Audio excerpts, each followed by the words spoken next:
Welcome back to Quiet Minds, Rich Lives, the podcast dedicated to exploring the intersection of mental wellness and personal finances. I am excited about today's guest. He goes by Jon Saleswarrior Sanson. And let me tell you, this man has lived a full life. John brings 37 years of sales experience to the table. And you heard that right. That was 37 years. He has been happily married for 32 years. He is a proud father of two grown sons, a published author, a podcast host himself, and a sales trainer who has helped grow a business by an incredible amount of 600%. If that wasn't enough, John is also the retired vice president of Fidelity Investments. Today, John is the president of the Sales Warrior Inspire. He's here to share a story that I think is going to resonate with so many of you. Let's get into this. John, welcome to the show. How you doing today? Hey man, I am doing so good, Michael. Thanks for asking. I'm down in Dallas, Texas. I'm at my lake house. It's beautiful out. People are all ready for Cool. Memorial Weekend, I included. There you go. It's a little bit rainy here, a little bit overcasty, but hopefully it clears up by Hey, Monday where are you, for that holiday by weekend. the way? I'm in northern Atlanta, Georgia. Oh, you're in Georgia, like close to Atlanta? Yes. Yep, I'm about 30 miles north of Oh, Atlanta that's in a good. city called Okay, Cumming. But yeah, so basically, I'm just gonna jump right into sure, it go here. ahead. So, John, I know that you lost your dad and your brother when you were about, I think, 28 years old. That's the level of grief most people can't fathom, I would believe. What was your mental state during that season of your life, and how did it affect your relationship with finances? Oh yeah, I mean, I believe I was 27 years old. I had just gotten married, and so the first family member I lost was my brother. And, uh, and to give a little backstory on my brother and I, like, we were best friends. He was the best man at my wedding. He bailed me out multiple times when I was in high school and when I was in college, when I needed something other than a parent. I needed, a trusted friend to get me on the right path. And my brother was always there for me. And, uh, and the morning that I found out about his passing was early in the morning. I was in bed. The telephone rang. I answered it. It was my mom on the phone, and she just could not contain herself, and she's like, "John," my brother's name was Jeff. She was like, "John, Jeff died last night." And I was like, total disbelief. But the best way I can Right. describe it to anybody listening to this is at that point in my life, prior to hearing that, I had 2 arms, and as soon as she said that my brother died, I felt like my arm had been ripped off, and that I was walking around this earth with only 1 limb. I mean, that's how much he was a part of me. It was not just mentally and spiritually, it was physically. Mhm. I, and, my heart just sunk, and I started going through the levels of, uh, of grief. And the first, I think you bounce around the levels of grief. It's good for people to know this. But the first one normally is disbelief. Oh no, like you're pranking me. That's not right. No, I don't believe like your mind can't fathom complete loss. It's enough to think Mhm. that like your car has a bad problem, and you can't get to work because your car won't start. Most people are in disbelief when that happens. They're like, oh, if I just jiggle my key a little bit, if I just do this, it's going to start, it's going to work. But when you lose a family member, somebody that's been a part of your life since you were a little boy, and Mhm. in such a part of your adult life and just your maturing life, you're just in shock and Right. disbelief. So how did that affect my finances? Well, at this point in my life, my finances were not that great. So so I would say I could still pay my bills and I didn't lose my job. Um, but then let me move on to my dad dying 3 months later. So so Yeah. I was at my office. I was selling industrial chemicals. They came and got me from my office, which was really a cubicle, like it was a stall. It wasn't an office. I want to give people a better idea. And they grabbed me from the stall and they took me into this room, and they wouldn't tell me why they were taking me away from my stall or why they were taking me into this room.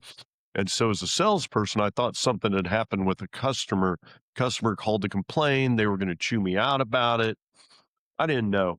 And they took me into this room, and put me on a telephone that I didn't even know existed in the company, and it was my mom on the other end, and then my mom said, "John, your dad died last night," and then she started crying, or "Your dad died this morning," and then she started crying, and, man, sinking feeling in my chest. I was still grieving for my brother all over again, but I'll tell you, I did not get depressed. I know people find that, hard to believe that I didn't get depressed. I got extremely pissed Mhm. off. At first, I was in, like, total, disbelief for both my brother and my dad, and I'd just gotten married. So, I was going through, like, this was my 1st year of marriage, and I was going through my 1st year of marriage and having both my brother and my dad die. And just a myriad of thoughts go through your head, um, many of which are like disbelief. But I had to keep myself together both of those times. I had to fly from Dallas to Missouri. I had to attend the funerals. I had to be strong for my family, and I had to I went from being the youngest male in my family to being the oldest male in my family. So from like 27 years until 59 years, I'm the oldest male in my family. Right. I'm sure that was not easy to go through. Like you mentioned, there was anger involved. I'm sure there's level of grief in there too. Um, was there a moment where you felt like both your mental health and then does this ever affect your finances in the future or anything like that, We're going to be or was strange. just So your you mental can health hitting rock bottom at so the same time? you can use anger few ways. Some people get angry and do Right. nothing. Some people get angry and do a lot of action. I'm going to say I got angry and did a lot of action. I was so pissed off, and I was in a sales gig, and my sales gig required a lot of rejection. And so, in some ways, I I try to avoid some of that rejection. Just that's natural. You try to avoid the rejection. But when I lost both my brother and my dad, I'm like, you know what? This rejection is not as bad as losing a family member. I'm going to hit this rejection head on. And I hit the rejection head on, and I just drove forward. I ended up selling more than I'd ever sold before it happened. It changed me. It changed me as a person, not only in business, but it changed me as a person in enjoyment of life. And that's going to sound strange. And that happened, quite a few years later. I mean, that year of being in anger mode, I was just trying to distract myself as much as possible. And we didn't have a lot of money, but we did pay our bills. We were in debt though when it was a function of what I was doing, not my mental health. Like I was in a job that it was going to be next to impossible to get out of debt because every time I sold more, they increased my quota and then it gave me a bigger base salary. So like there's a book out there called Moving the Cheese. That's exactly what they did Yeah. to me. Like they made it impossible for me to like make break 30 grand a year. Like it was like it was impossible to break 30 grand a year, and I was one of their top salespeople. And so I left that company and went into software, thank God. And that's when I really started making money. But again, I mean, I just that monkey on my back of losing my dad and my brother, and then being fearful that I was going to die at an early age, either at 32 when my brother died or 55 when my dad died, was constantly like in my psyche that I need to exercise, I need to eat right, I need to do what it takes not to leave this earth at those ages. Right.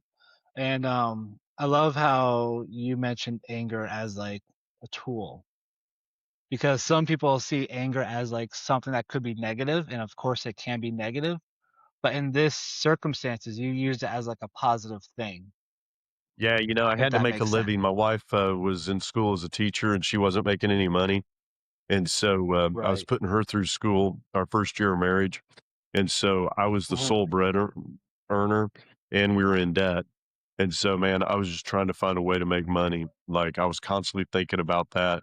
I was interviewing other people out and about, like, if I was at a happy hour, like, most people go to a happy hour to drink. When I was in my, late 20s, I went to a happy hour to find out what they did for a living. what kind of money they made, what kind of quotas they Okay. had. I invested all kinds of industries, uh, at happy hours for years until I finally met, well, I don't think I got in the software industry based upon a happy hour. I got in the software industry based upon the Dallas Morning News One ads. I saw how much money they were offering for like entry level people, and I'm like, that's more money than I'm making a year. I'm interviewing, and it was an interesting process because it was like deny, deny, deny, deny, deny, and then I finally rang the bell. Like they didn't want to hire me to sell software. They told me I couldn't sell software, and then I started selling software. I was one of the best software salespeople they had. They just Right. argued with me. I love that. But yeah. Yeah. So I want to touch this a little bit too. You mentioned, I think it was before the recording Yeah. started, but you mentioned something about like a God-centered approach to like sales, Yes. and I'm assuming this goes to life as well. Absolutely. How did your faith become a tool for both your mental recovery with that grief and that anger that you were feeling with the passing of your brother and your father, as well as like a financial rebuilding? Were they connected for you in either way? I probably need, in order for everybody to really understand what transpired and got me to the place I am, you probably need to know about something that happened to me at the funeral home that was kind of supernatural in nature. So the Okay. day I get to the funeral home, I'm just crushed. I get into the funeral home. I'm walking into the funeral home. I'd been there many, many times because we come from a small town. Been to a lot of funerals there. People probably aren't going to believe what I say next, but I came into the funeral home, had not yet seen my dad's dead body, and I'm walking into the funeral home. I'm with my wife, and then I see what looks like, and this is going to sound strange, but I see what looks like a Tinkerbell, like a little fairy, but it's my brother, and my brother is flying around the room, and he's happy as can be that my dad's dead and is going to be with him. Like he is just joyous and jovial and doesn't want me to be sad and is glad I'm here to celebrate my dad's life. And Uh-huh. and it just like threw me back. I was like, whoa. Like I'd never ever experienced anything like that. I'm not somebody that talks about things like that. I had never ever Yeah. experienced anything like that.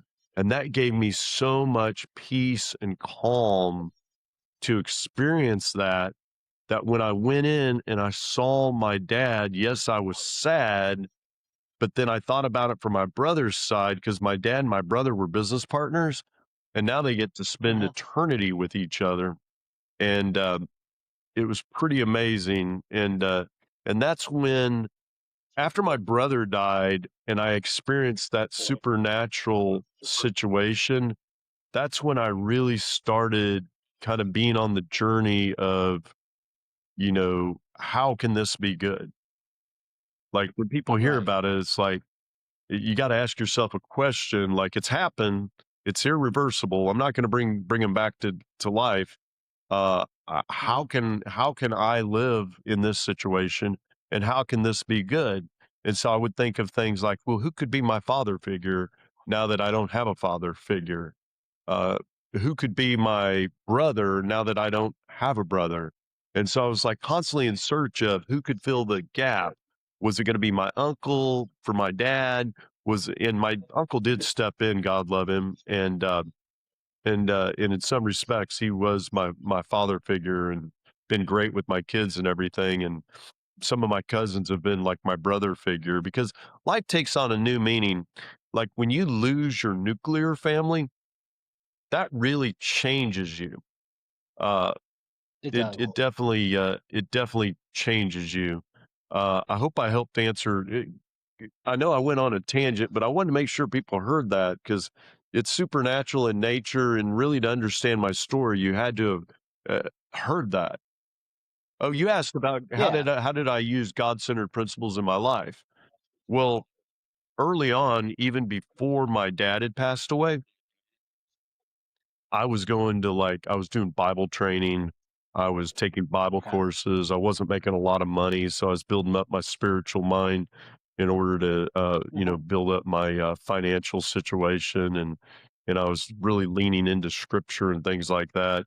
And one of the first things I did, which started to move the needle forward for me, was in my Bible, I took out a list and I wrote like 12 or 13 things that I was trying to accomplish, both big and little, but at the time they seemed extremely important to me.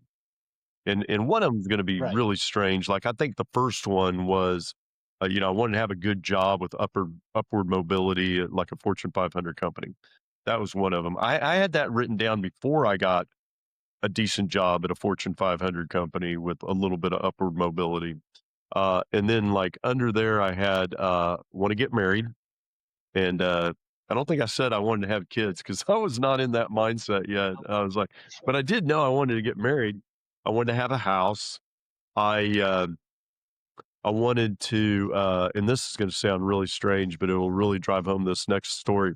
I wanted to join a co-ed sand volleyball team because I wanted to meet girls and in an environment that was not like necessarily bar related.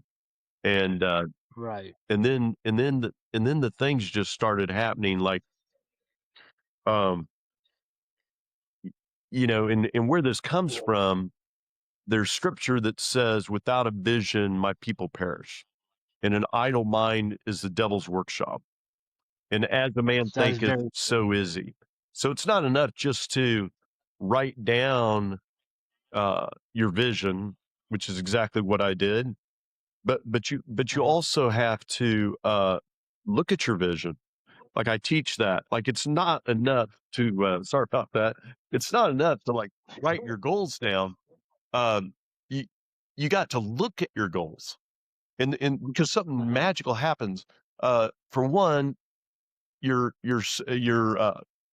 like it's almost like your the Holy Spirit part of your brain gets turned on, which science would call subconscious.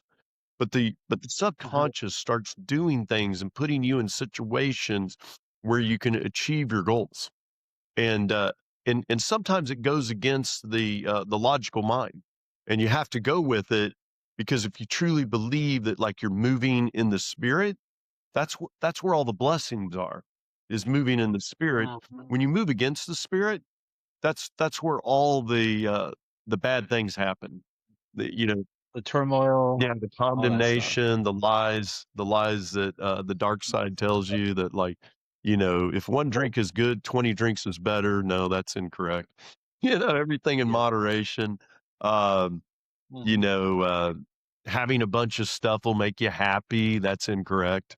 Uh, you know, there's just so many things that are just lies that society teaches. But definitely in life and in sales, the God-centered principles have carried me through, because I've always known that, like, God was gonna bless me. I didn't look at a situation like a one and done, it's binary. I didn't think, "Oh, I missed it, I got it, I did this, I did that." I always thought of it as, like, seed time and harvest. Like, if I'm planting good Mhm. seeds, I will get a massive crop. Like, and I'm Right. willing to wait for the massive crop, and I'm willing to do the right thing for the customers, and give them what they should have, not what I want them to have. Uh, Right. and that's always been, like, paramount, because at the end of the day, I always tell my kids this, like, especially when they're little and they're going to, like, grade school or whatever, um, Mhm. and it's kinda teasingly, but, like, say I ask one of them to clean the kitchen. If I go into the kitchen right now and I look at it, am I gonna be happy? And they're like, "What?" And I'm like, if I go in there right now, you just clean the kitchen, am I gonna go in there and I'm gonna be like, "Oh, man, they did a great job. I'm so happy." Or and worse yet, if Jesus went in there and looked at it, would he be happy? Would he think you did your best, or did you just do the job? Did you do your best, or did you just do your job? And, like, when I was in sales, I always thought, like, I'm gonna do the job that Jesus would want me to do for these people. Like, Right. I'm gonna treat them like family. I'm gonna make my people treat them like family. I'm gonna try to kill them with amazing, customer service, and more importantly, I'm gonna Right. let them know that, like, I care about them. That's missed on so many salespeople. So many salespeople are Yeah. thinking about how much money they're making, which, Right. yeah, that's important because you gotta pay your bills, but Mhm. when you focus on them, the money comes. And people will argue with me on that, but I'm proof that that's true, and I'm also proof that if you write your goals down, you will get what's on your heart. Like, what as a man Mhm. thinketh, so is he. And, I mean, I'm sitting in this lake house right now, and, I remember at, like, 13 years of age, it was, what was it? You know, when, you got the last weekend before school starts, what is that called? Is that Like summer is that break? like Labor Day? Is Labor Day right before school starts normally? I just remember being at the lake No, I think so, and just yeah. having that sick feeling in my gut that I gotta start school tomorrow, like, summer's over, summer's officially over, and, Mhm. and then I just, like, right then and there thought, "You know what? I don't want this to end. At some point, as an adult, I wanna have a lake house with a boat, be able to have my family out there, be able to celebrate, you know, good times, Yeah. play cards, whatever, cut up," and, that was, like, Mhm. instilled in me. Yeah, like, if you make a decision when you're, like, in a high emotional situation, you're more likely to carry through with that decision than if you make that decision when you're not heightened emotionally, Right. which I is can see that. interesting to talk about, but, that's why you always see, like, sales managers pumping their people up and clapping and whatever, because if you make a decision when you're low from a physical or mental standpoint, like you don't have a lot of endorphins cranking, it's Mhm. unlikely that you're really making that decision. That's like when you get married, they play all that jovial music and everything because you're making a lifetime decision to marry this person for the rest of your life. You can't do that in silence. You got to like jazz up the jazz. You're excited. Yes. Yeah. I get that because I come from a sales background too, Okay. like, I've done telecom sales Yeah. before, um, and I love that you mentioned putting the client first and the sales second aspect of it. Because of course, at the end of the day, you do have to pay your bills, support your family, all that stuff. But if you're not putting the clients first, you're not gonna get paid. You know what I Well, mean? yeah. And so when you prospect, there are people that can afford more expensive products than other people. And there are people that Right. want more expensive products than other people. And so how you pay your bills is you prospect for people that can spend more and want the more expensive products and can what do I want to say?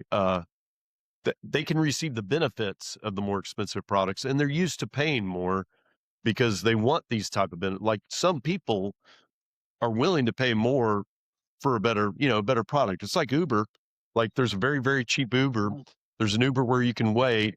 There's an Uber where you can be the third wheel in somebody else's, you're like the last guy to get picked up and the last guy to get dropped off and you pay the least amount of money.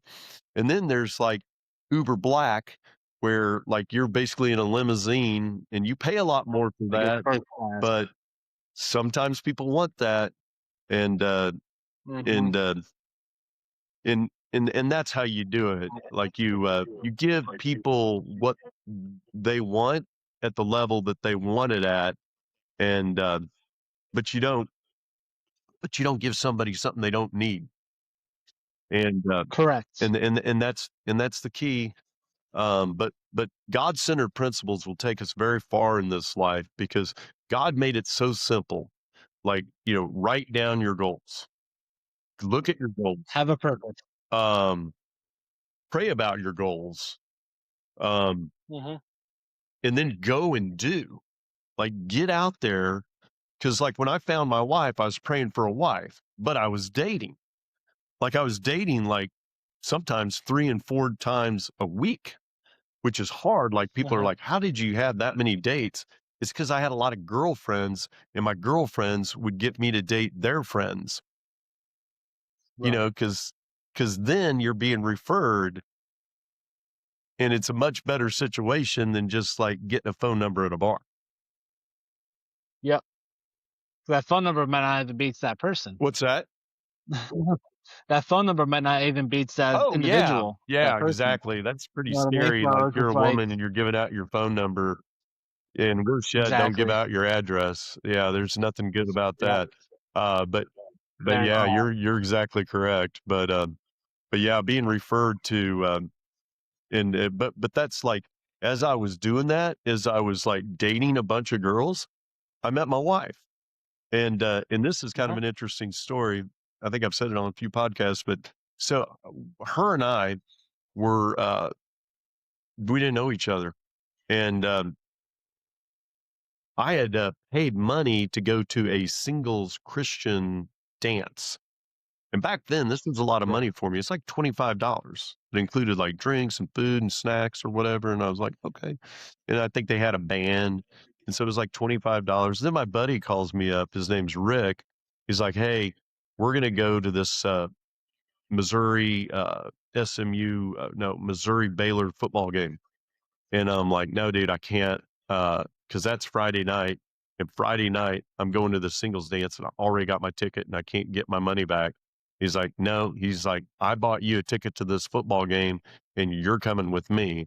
And I'm like, "Dude, I can't. Give it to somebody else, blah, blah, blah, blah." And he was insistent, and he was one of the groomsmen, because that's the day I met my wife, and he was one of the groomsmen in our wedding. But so here's the real kicker. So we meet each other and, we hang out in Dallas, and then we go to the Baylor football game in Waco, and then we drive back, and, uh, and I think this was in the parking lot in Waco, and she looks at me and she hands me her business card, and she's like, "Hey, I am putting together a co-ed sand volleyball team, and I'd really like you and your friends to join." That's a sign right I there. know, is that God just, like, That's slapping me on the definitely a head? sign. You know? I was like, Yep. "What?" I was like, "Man," every time I think about that, it just kinda freaks me out a little bit, but yeah. So that's a true story. Mhm. That's beautiful, I love Isn't that that. wild? Yeah. It is, and congratulations again, I think it was, what, 32 years of being Yeah, we've been married? married 32 years, and, the one thing I would Yeah, say is, like congratulations. What's that? Oh, Congratulations. thanks. I mean, the key is, you gotta come together as a couple, but you also have to have other interests outside of being a Exactly. couple, and the reason being is because it makes the relationship more interesting. Like, I'm Mhm. into boating and kayaking, and I'm kind of an outdoorsy guy, and I love, like, fish. I don't like fishing, but I love looking at fish, and I love, like, looking at turtles and snakes and stuff like that, and just being in the Yeah. outdoors. I mean, as long as the snakes aren't close to me, I like being around ducks and geese and just, like, that kinda thing jazzes me to be around nature, and, uh, and she likes horses. And so we've been married 32 years. We've had time to get out of debt. We've had time to like, make a little money and save a little money. And we set aside some money that so that she could have a horse. And then we set aside some money so that I could have a little lake house. And so we're pursuing our own desires, but, like, sometimes I go out and, care for the horse with her and hang out with her with the horse, and sometimes she comes out to the lake with me. Uh, but when we get together, see, we tend to meet different people in our different circles. It and so it Mhm. kinda broadens our scope of, like, just people and stories, and we always have interesting things to say to each other, and that's how you keep a 32-year marriage alive. It's not by, like, sitting in the same living room and watching TV every night together. Yeah. I don't think that's marriage, I think that's just existing. Cohabitation, And yeah. oh, yeah, yeah, yeah, yeah, yeah. Because, my wife and I, we have completely different interests and Oh, okay. things, which, it gives us room to talk about and to Yeah. explore and ask questions and get to know each other better. Because as she with her interests, she goes more down that rabbit hole of things like I go down my rabbit hole of interests. Like, she doesn't really care about podcasts. to my knowledge, Okay. anyways. Besides my Shakespeare and mine, but it gives us something to talk about and like kind of just gives us room to communicate with each other. Yeah, yeah, You yeah. know what I No, I mean? understand. Yeah. And we've been happily married for 2 years now, and I know it's not comparable to your 32 years, but I would love to make it to 32 plus years too with Yeah, there you go, the man. person. Just focus on each That's the goal other right there. and Yep. you know, don't try to be like don't try to win an argument. Try No. to win in the relationship, not in individual arguments. It's like, Correct. Because that relationship, you'll always remember the argument. You'll forget in the matter of weeks or months. yeah, it's so silly the things people argue over. And it's like, that's the one thing about losing two major family members. You tend to like Mhm. live under a different level of understanding of where you are in life. And so, like, a big Right. thing that's been a part of my life for quite a few years now, ever since my brother and dad died, was life is short. I mean, that's like how I live my life. Like, life is short. The other way I live my life is like life is for living. So, like, it's like it puts you in the moment. Like when you're doing something, really, really enjoy it and live in it and get something out of it, whatever it might be. It doesn't have to be major. Um, but be in the moment. Don't be thinking about what you're doing on Monday, Tuesday, or Wednesday, or at work, or blah blah blah blah. Some committee you're in.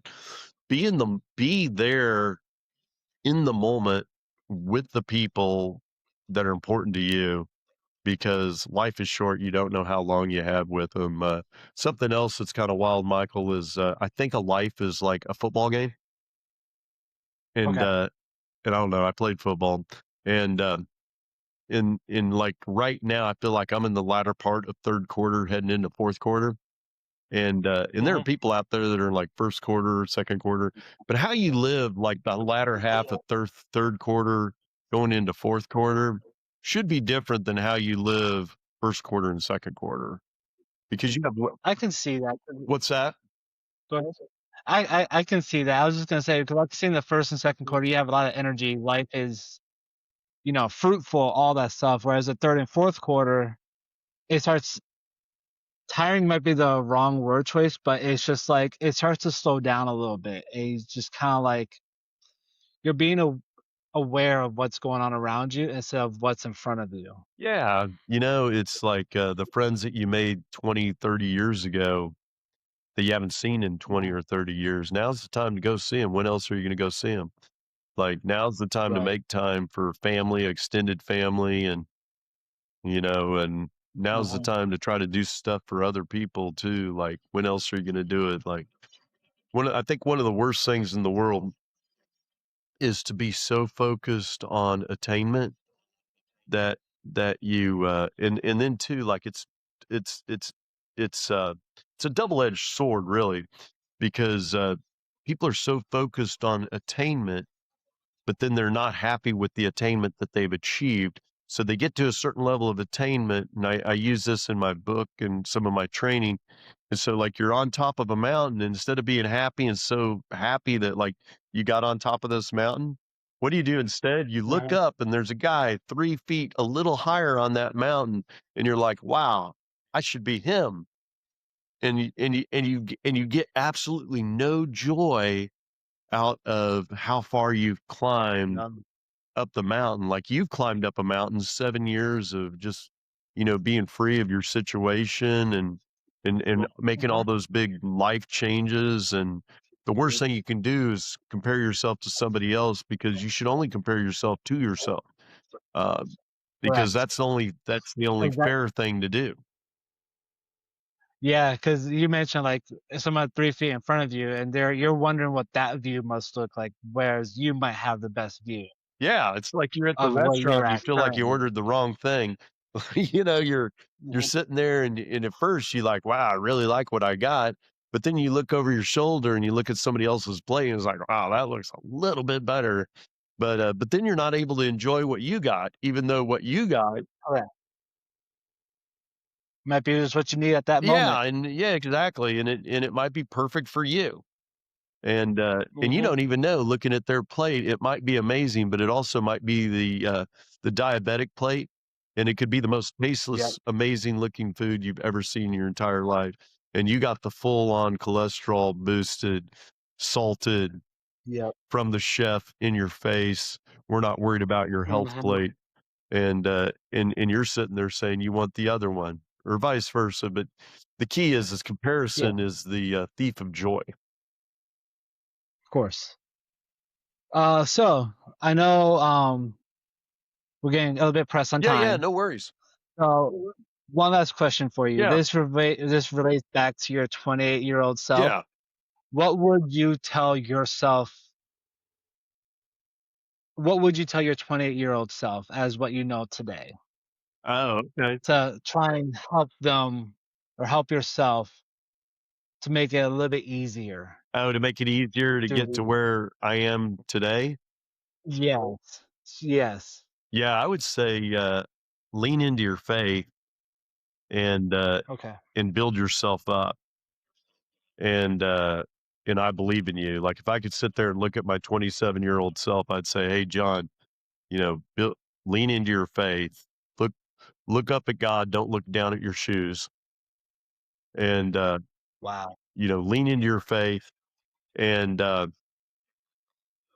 and build yourself up. Like, we serve a big God. You could be a big person. Like, it's okay for you to be a big person. It's okay for you to go to the gym. It's okay for you to work out. It's okay for you to put fuel into your body instead of food.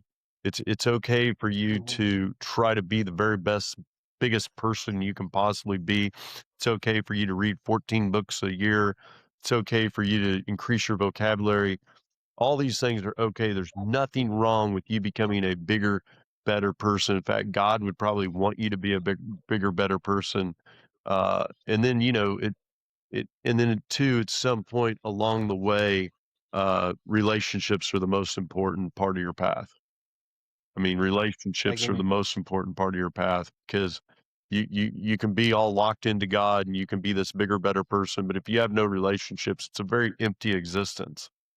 And happiness there's a is lot meant of to be shared. unhappy, successful people out there, Mhm. and, there's a lot of, like, ultra wealthy people that take their own lives, and Yep. Tony Robbins does a good job of talking about this, but it's because they've never evaluated themselves as being successful. So if you don't evaluate yourself as being successful, then you might as well not have done anything because if your own mind's eye thinks that I'm a millionaire, but I'm not a billionaire, I'm a this, but I'm not a that, I'm 6 foot, but I'm Mhm. not 6'3", or whatever. Like it's Right. always like the bigger, better deal. When you're focused on the bigger, better deal, then you can't experience what you have. And if you can't experience what you have, then you can't have joy. And if you can't have joy, like joy is a part of God's gift to us. Like, work. God gives us work too. Like God wants us to work. God wants us to struggle a bit because the biggest joy in accomplishment is a struggle. Like if you ever read a biography, a boring biography is, well, I wanted to be a singer, and so I I I took a sent one class as a tape into lesson. one company, and the guy heard it at his lunch hour, and he went back and he told everybody how great of a singer I'm gonna be. And then next thing I know, they flied me to New York, and I get a recording contract, and now I'm a multi-millionaire. No, nobody wants to hear about that. No one can No, hear they wanna hear about that. Taylor They wanna hear Swift. what you went through, what they can take away from it, what they can relate Yeah, have to. you heard the Taylor Swift I story? mean, I have Okay, not, but I do like Taylor okay, Swift. so when Like, I am a little bit of a she Swiftie. was I do like her music. 13 years old, she made a cassette of her playing, like, singing and playing on an acoustic guitar, a cassette, Yeah. proceeded to have her mom take her to Nashville. I don't think she lived in Nashville. Take her to Nashville and No. just go from, like, place to place to place to place, dropping off her cassette. And, saying, "My name's Mhm. Taylor Swift, and I'm gonna be a great singer, songwriter, blah, blah, blah, blah, blah, blah, blah." And just going from and it was like rejected, rejected, rejected, rejected, rejected. And, I look at her now. yeah, I mean, some of the biggest, like, stories of success started with rejection. A lot of people think that like success is like you there's certain part of it is talent and the certain part of it is Uh-huh. like just out and out tenacity and drive. And there's That's more right. stories Grit. about tenacity and drive mixed with talent that became exponentially successful. Um, I mean, I'm just sitting there thinking about Madonna, but like Madonna, she would just go into a discotheque and take her cassette of her singing. It was probably a pretty good demo or whatever, and have her play and have them play her music with her singing. And I mean, she was just Uh-huh. gutsy that way. And but that's how she got notoriety, and people started saying, "Who's this? Who's this?" Dresses kind of strange. Like you get noticed that way. Like Bob Dylan, kind of the same And way. go stand out. Yep. Yep. Yeah, Well, yeah. John, I do appreciate being on here, and it was an incredible journey that you have gone Oh, through. thanks, man. I want to thank you so much for being on the show. I greatly appreciate it. Where can the audience reach you? Absolutely. So, well, one, I have a podcast myself. It's just on YouTube. It's under John.